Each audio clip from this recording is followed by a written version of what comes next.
Bonjour, chers téléspectateurs, vous qui aimez le surf ici au Sénégal, on est là aux Almadies, dans l'hôtel Surf Paradise pour vous faire vivre des moments inoubliables ici.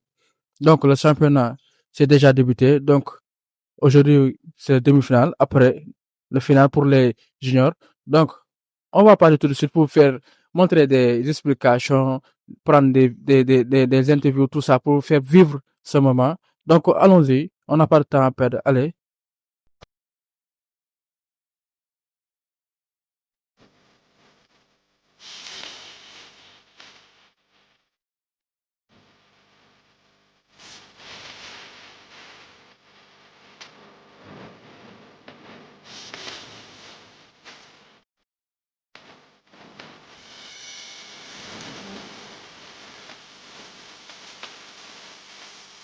Alhamdulilah maa ngi lay ziar tur bi maa ngi tudd Aziz Kane entraîneur du Sénégal de surf.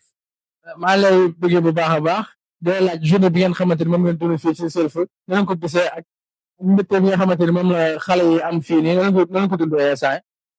Waaw xam nga ñun ay surfeurs lañ donc au Sénégal il y a 5 clubs de surf qui travaillent dans le surf qui font des compétitions nationales et donc aujourd'hui c'est le championnat du Sénégal 2025 qu'on a organisé pour couronner nos champions de 2025 ici à Surf Paradise au Vivier.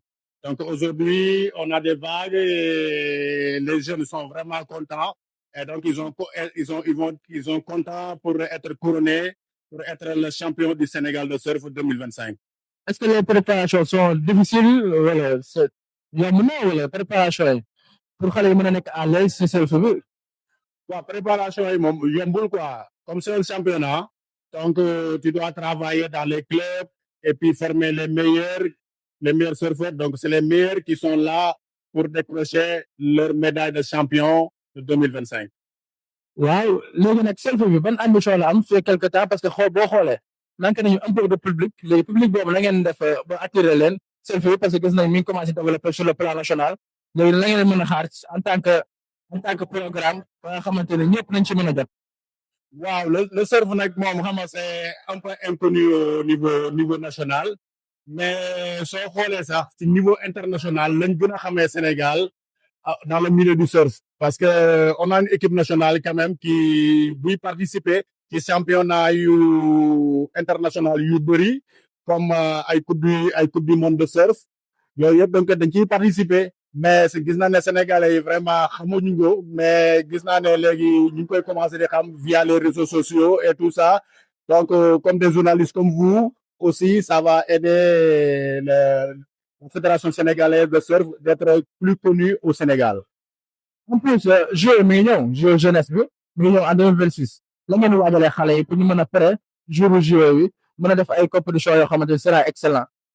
Waaw jeu yi nag bon vraiment on était un peu dessus parce que sur le plan olympique le surf était retenu mais malheureusement ils l'ont enlevé des jeux et donc vraiment le surf ne seront pas partie des jeux de 2026 au Sénégal et c'est ce qui est vraiment dommage pour les surf sénégalais parce que c'est une fenêtre internationale que tout le monde peut voir le surf sénégalais via ces jeux-là. Mais c'est comme ça. Bon, on espère que la prochaine fois, on sera dedans. Merci. Merci beaucoup. Merci. ñu leen ziar bu baax a baax tey ñu ngi ànd ak Sidi le grand surfeur ñu leen ziar bu baax a baax. ziar gars yi merci beaucoup. tey ñu ñëwoon fii pour waxtaan ak yow un peu. ci surfeur bi ngay def. yan ambition nga am ci surf bi ba pare gis nañ nga nekk surfeur boo xamante ni peut-être tu es connu ici au Sénégal ambition yi nga am ba egsi fii nii yan jéego nga def.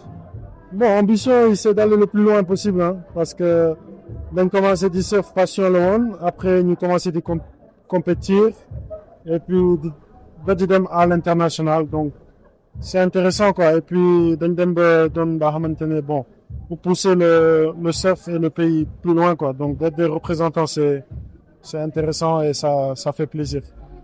Sidi, est-ce que votre parcours c'était difficile au début quoi?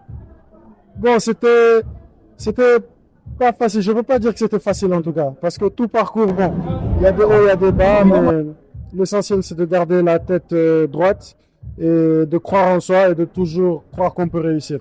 Surtout quand on vient du Sénégal, le surf n'est pas comme le foot ou bien la lutte. Donc c'est vraiment des choses où il faut pousser, quoi. Ouais.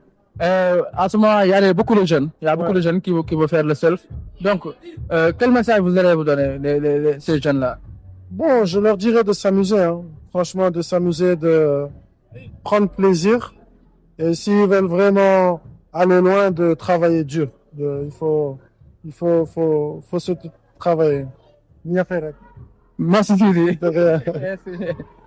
di am mbégte ak contentement tey fii si Paradise Surf ñu teewee fi benn championnat bi nga xamante ni mooy championnat de surf fii si Sénégal ànd ceeg DG Souleymane Mbengue mu nekkoon tey journée bu bëri enseignement tey boo xoolee xale yi def nañu ay performance yu baax par habitude boo xoolee chaque année championnat bi day am mais gis nañ ni temps yi mi ngi commencé bëri ay nit nànk-nànk par rapport ak auparavant mais gars yi def ay jéego yoo xamante ni pour fédération bi indi ci ay nit yoo xamante ni nañ ci mën a liggéey ba nga xamante ni chaque année nañ mën a wane li nga xamante ni mooy surf fii si Sénégal ànd ceeg population sénégalaise bi moo tax tey fii lañ mën a def bàyyi la ma dig daje ba beneen yoon après nag li nga xamante ni mooy classement surf bi fii si Sénégal après nag nañ ko tasaare ci kanam wan leen image yeeg yooyu noonu ñi nga xamante ni ñoom ñoo raw ci classement yi ànd ceeg waaw ñi nga xamante ñoo nekk ci fédération Sénégal de surf waaw noonu la leen bàyyee incha allah ci yeneen édition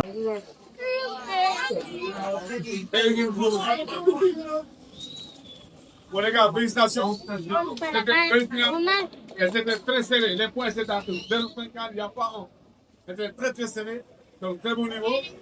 Je pense que c'est le seul Sénégalais qui gagne.